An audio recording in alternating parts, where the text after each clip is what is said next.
Sigue avanzando nuestro modo verano AM y haciendo las 10:16. Y vamos a empezar con este bloque donde me imagino que usted quizá ya está sufriendo alguna de estas enfermedades que se repiten mucho en este verano. Y Connie nos va a detallar ahí con quién estamos. Oye, sí, porque agüita es esencial. Salud. Salud. Agüita heladita, fresquita y compensando también todo lo que vamos gastando en el día. Deshidratación, golpes de calor, intoxicación alimentaria son parte de las cosas más frecuentes que vivimos en la época del verano y queremos detallarla con el médico general de DAS San Pedro de la Paz, Alberto Figueroa. Doc, ¿cómo está? Bienvenido. Mucho gusto por invitarme, gracias. Doctor, en este verano, lo hablábamos con la Connie aquí en comercial, las picaduras, la deshidratación, las insolaciones. Me gustaría que nos pudiera dar un contexto de lo que ocurre en esta época donde las familias muchas veces se ven expuestas considerando los viajes y todo lo que se da propiamente en esta época. Bueno, efectivamente, durante el verano estamos expuestos a una multitud de enfermedades también que no se dan en otra época, ¿ya? Vamos a hablar primero un poco sobre el golpe de calor y la insolación, ¿ya? El golpe de calor está caracterizado donde hay una temperatura corporal elevada que ya va a ser sobre los 40 grados, ¿ya? Hablando más de síntomas propiamente tales, donde vamos a ver una piel roja, ya está seca, hay confusión, mareos, puede haber pérdida de conciencia incluso. Ahora destacar que un golpe de calor no aparece de un momento a otro, sino que viene precedido por otros síntomas, como viene la insolación.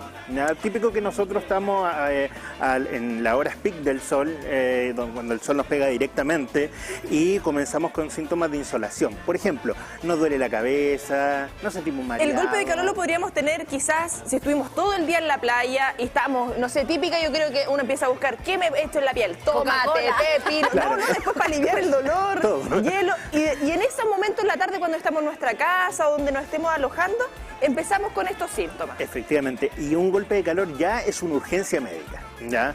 Porque tiene, muy riesgoso, porque tiene riesgo de mortalidad, ¿ya? Entonces, cuando ya comenzamos a ver que están los síntomas que no ceden ante medidas físicas, por ejemplo, baños tibios inicialmente, no fríos, para la insolación, ¿ya? Cuando ya es un golpe de calor propiamente tal, es una urgencia y hay que acudir a un servicio de urgencia, ¿ya?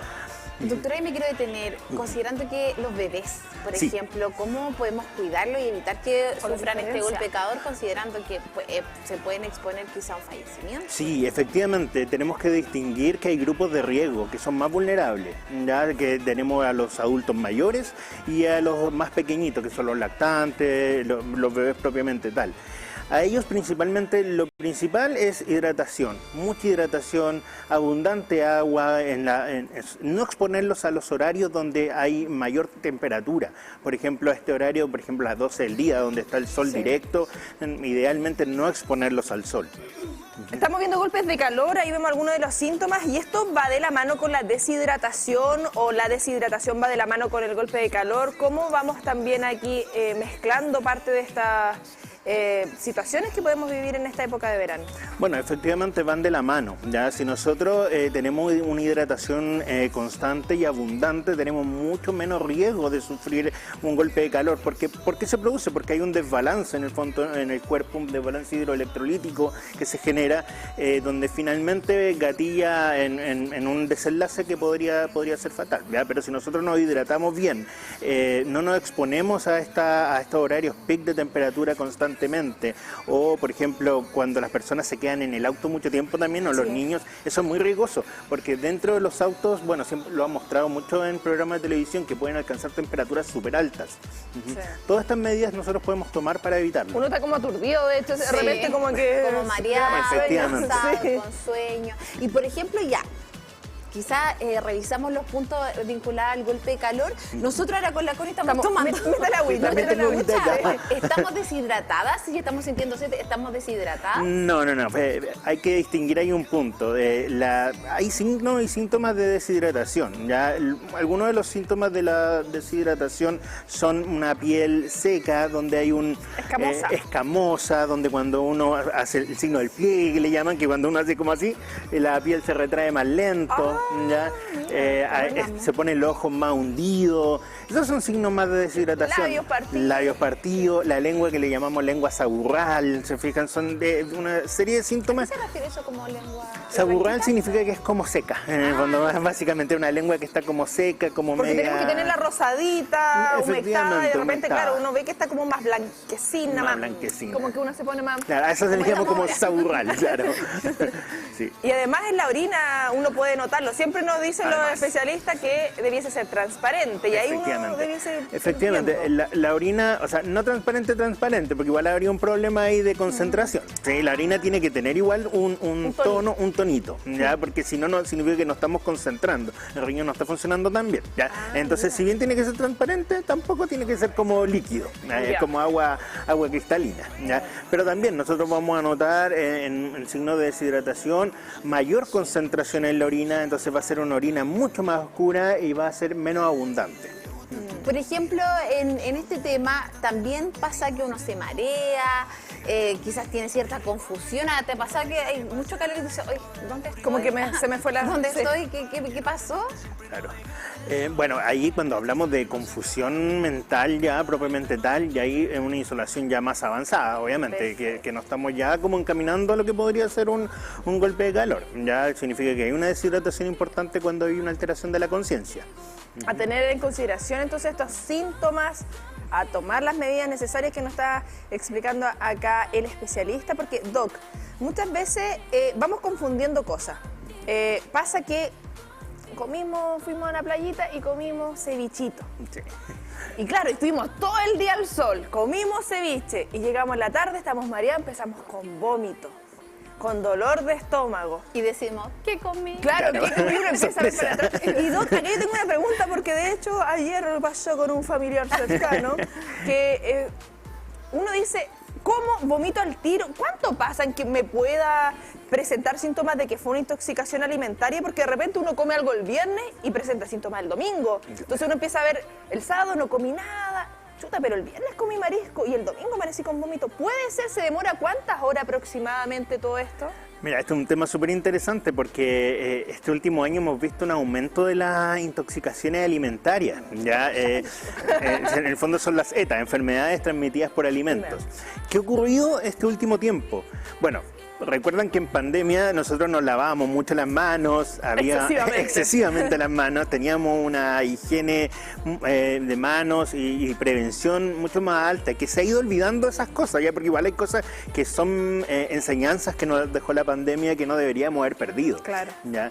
Y obviamente como estamos retomando ya nuestra vida normal, por así decirlo, que es lógico, o sea, tenemos que hacer cosas, tenemos que salir, hacer ejercicio, todas estas cosas son parte de nuestra... Y son sanas obviamente para nuestra vida, ¿ya? Pero ocurre ahora que han aumentado las enfermedades por transmisión alimentaria y sobre todo ocurre en la época de verano. ¿Por qué? Porque las altas temperaturas provocan que los alimentos se descompongan mucho más rápido. La mayonesa. ¿Ya? La mayonesa, por ejemplo. Entonces tenemos diversas causas de intoxicaciones alimentarias por diversos patógenos, ¿ya? Por ejemplo, algunos clásicos, la salmonela, por ejemplo, que en la mayonesa, como bien decías, Escherichia coli, que en el fondo es por alimentos que están contaminados con ese, digámoslo así. Las verduras que no se lavan bien. Las verduras. Y hay otro punto que hay que tener en consideración.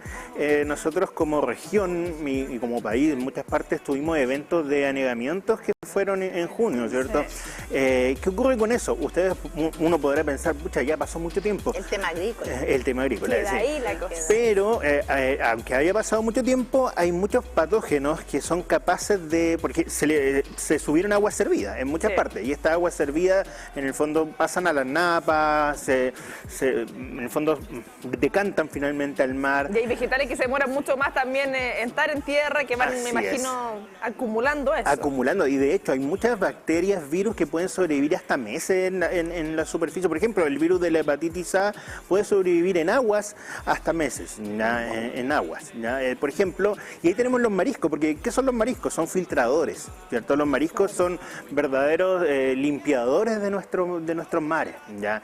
Entonces, si nosotros no los consumimos cocidos, tenemos el riesgo de que, si lo comemos crudo, que contengan todas estas bacterias y que pasen a nuestro organismo y nos provoquen una intoxicación gastrointestinal. Por eso es tan importante no comer mariscos crudos idealmente, ¿ya? Porque tenemos este riesgo. Pero Doc, siempre se dice que el vomitar es bueno porque el cuerpo está expulsando esto. Pero cuando ya nos preocupamos, porque ya, pucha, despertar a las 5 de la mañana con vómito, son las 8 de la mañana, estoy aquí muriendo, tomé agua, la vomito.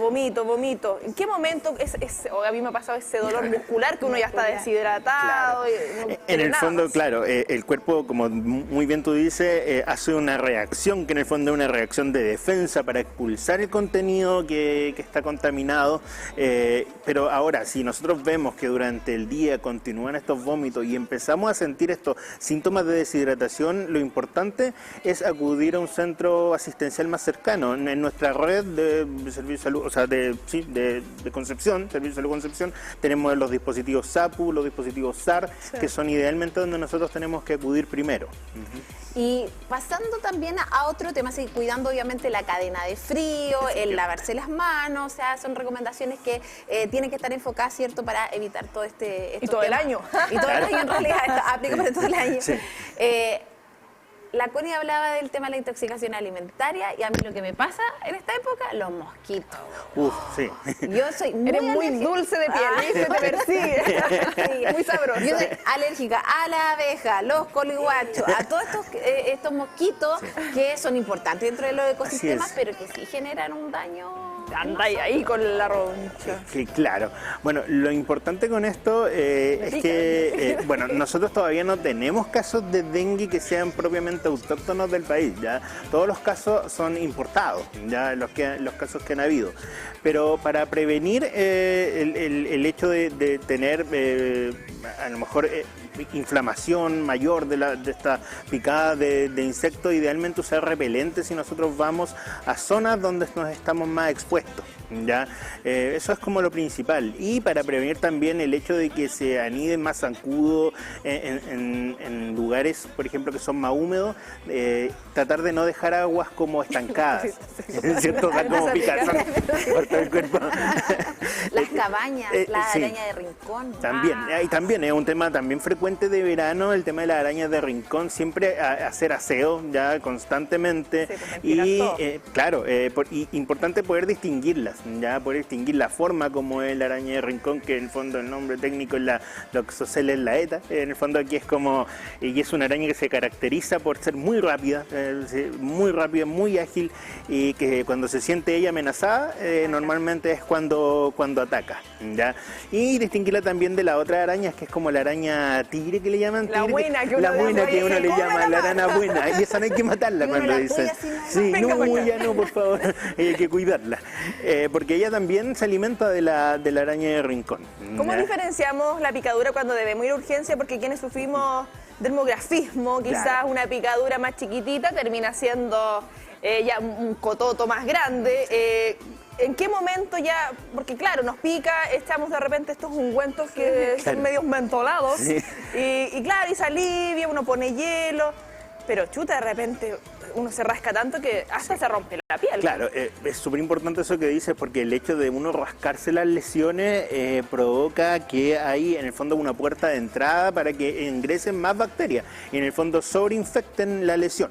Entonces, en los casos, niños sobre todo los niños que se rascan mucho, en esos casos, cuando se nota que la lesión ya está como, puede secretar a lo mejor material como purulento, o se ve como muy eritematosa hacia los lados, o sea, muy roja, ya, o con la piel como más tersa, como tensa. Muy inflamado. Muy inflamado. Ahí es importante también acudir a un servicio de urgencia, y sobre todo, por ejemplo, las picadoras de la araña de rincón son bien características porque dejan un centro como necrótico, ya que es como más negro, oscuro, y duele bastante. Y en esos casos, los zancudos de picar en el ojo.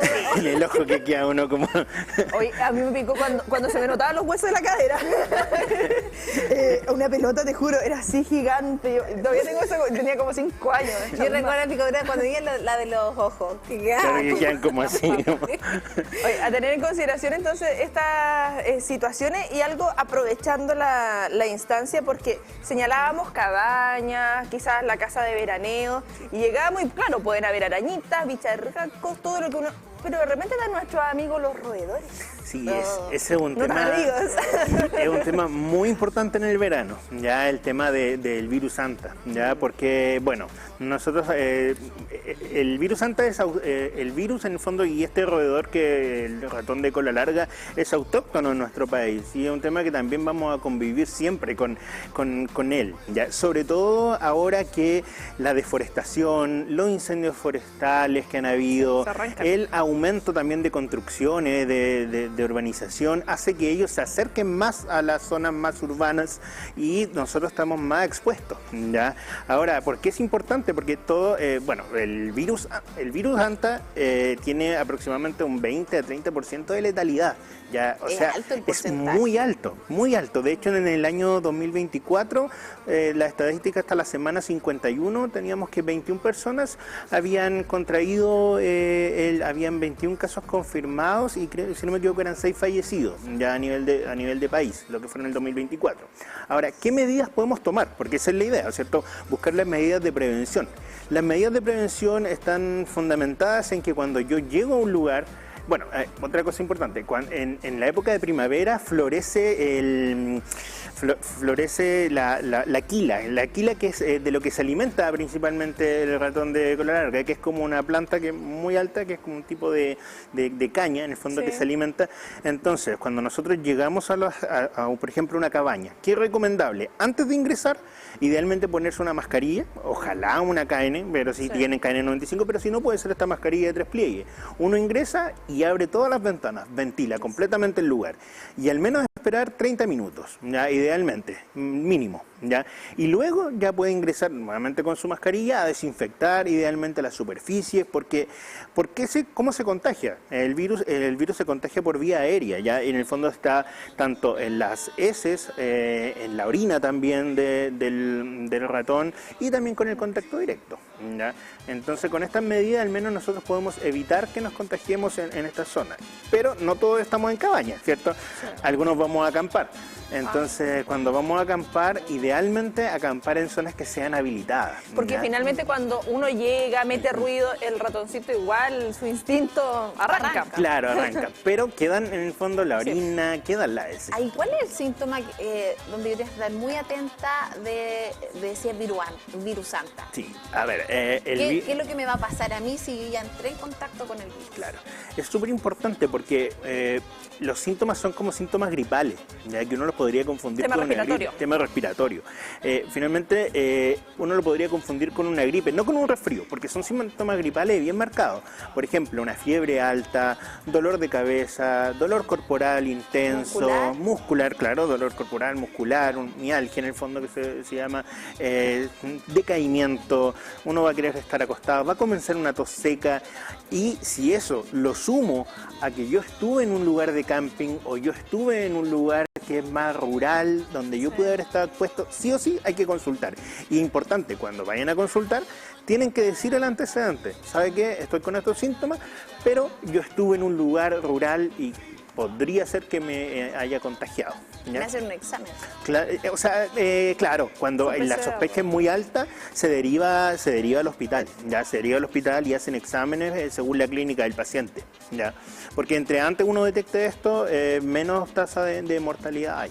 Bueno, como todo hay que llegar a tiempo, hay que consultar a tiempo y para ir finalizando, hemos hablado de todo lo que pasa con picaduras, con infecciones alimentarias o algún malestar estomacal, todo lo que pasa además con deshidratación y estos golpes de calor, pero con el sol muchas veces queremos el bronceado perfecto. Tú estás con un bronceado perfecto, yo me quemo al tiro, me he hecho bloqueador y todo, soy buena. La Connie es como esas personas que cuando se... De verdad, yo estoy medio queda como tostadita. Sí, agarro buen color. Como pancora. A mí me pasa lo mismo que a la Connie, yo me quemo y es como... El terreno, de verdad, y con el terreno tengo todo, tengo la marca. Quemadura como de camionera, cuando no queda a un lado. Por eso ando con 2 horas. Pero ¿qué pasa cuando tenemos piel más sensible? Porque entendemos que hay distintos tipos de piel. No nos echamos el bloqueador adecuado, o si simplemente ya fue excesivo el sol que tomamos y tenemos quemaduras. ¿Cómo diferenciamos ese, no sé, el dolor o de lo lo caracterizamos? Claro, ¿en cuántos niveles podemos tener de quemadura? Porque finalmente, claro, uno puede estar media hora y te queda la piel como que palpita un poquito, pero tú te pegas una ducha y pasa. Pero cuando no te pasa y tienes rojo y ya no sabes qué hacer con ese dolor. Claro, bueno, hay que diferenciar ahí los tipos de quemaduras solares, porque también, así como quemaduras por otras causas, están, por ejemplo, quemaduras que son de primer grado, ya después de segundo, y así avanzando. Ya, normalmente las quemaduras de primer grado, o las más simples, como tú estabas diciendo, dejan solamente la sensación de calor local, pero después ya estamos hablando de que se generan ampollas, ya que se llenan con líquido, y en el fondo ahí es más complicado, ya, y sobre todo, bueno, hay algo súper importante, cuando una quemadura duele es porque de cierto modo está bien, se fijan, porque en el fondo cuando no duele es porque ya las terminaciones nerviosas fueron dañadas. Ah, ya. Son muy profundas. Son muy profundas. O sea, es bueno cuando duele. Claro, porque es más superficial. Sí, porque es más superficial, efectivamente. Cuando la sábana no te puede ni rozar la piel. Claro. ¿Estás quemado? Sí, lo he vivido. Y claro, y después uno empieza a cambiar de piel. Claro. Se empieza a descascarar. Sí, se empieza a descamar la piel, pero es un proceso que es natural, obviamente. Sí.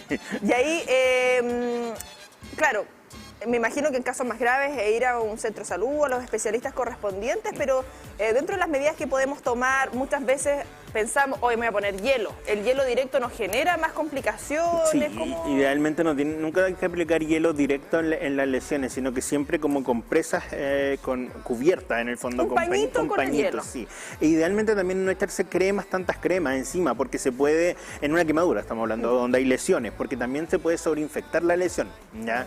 En el fondo queda predispuesto también a que haya una sobreinfección, porque también nos dejamos como ventilar, por así decirlo, la herida. Desmitifiquemos ciertas situaciones que yo creo que usted pasa en la casa, también vivió.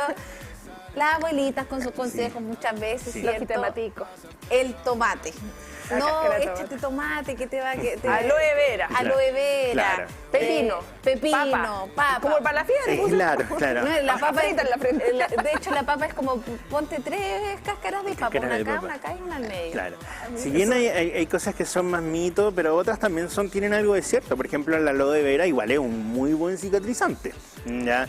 Por ejemplo, no lo vamos a aplicar con quemaduras más profundas, por ejemplo, que sean muy intensas directamente, pero sí lo podemos aplicar sobre lesiones que son más simples. Se fijan, ahí puedo aplicarla. El mático también tiene propiedades antiinflamatorias también. Igual. Sí, y cicatrizante. Entonces ahí, ahora lo del tomate, la verdad yo no tengo. Dejemos para la ensalada, mejor. Sí, dejémoslo para la ensalada. Use tomate, la recomendación ya está hecha. Sí. Doc, y para ir finalizando respecto a estas medidas, es algo que yo nunca he leído, pero en mi mente lo pensé. Claro, porque uno dice las cremas y yo digo, estas cremas de pote, que uno termina tomándolas y va quedando cosas. Claro. Y claro, yo soy, por eso digo, nadie me lo ha dicho, yo soy de comprarme crema con... que se apriete. Sí. Porque así yo no la contamino, porque igual yo digo, chuta, no siempre uno se lavó las manos antes de sacar la crema. Efectivamente. Y si me voy a echar este ungüento que quizás tengo herida, chuta, y si me lo eché antes, tenía las manos sucias, se crean bacterias. Efectivamente, o sea, así como todo, las cremas tampoco son eternas. Obviamente tienen fecha de vencimiento y eso es súper importante de revisar la fecha de vencimiento. Y como tú dices, nosotros podemos tener las manos sucias y podemos después contaminar el mismo pote. Idealmente es mejor tener las cremas que son en el fondo con este dispensador. Sí. ¿Ya?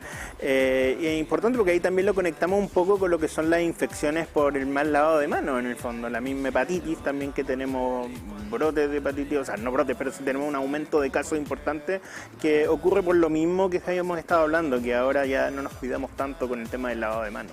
Bueno, ahí utilizar la cosmética natural, ¿cierto? También para ir a apoyar a las emprendedoras locales que trabajan en estos temas. Doctor, le queremos agradecer todos estos tips que vamos a aplicar aquí con la Connie para este verano, considerando que muchas se andan en terreno y nos quemamos harto.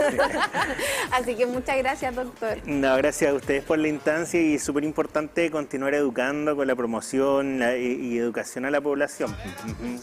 Que tenga buena semana, buena tarde, igual buen día y todo, partiendo esta semanita, este 20 de enero.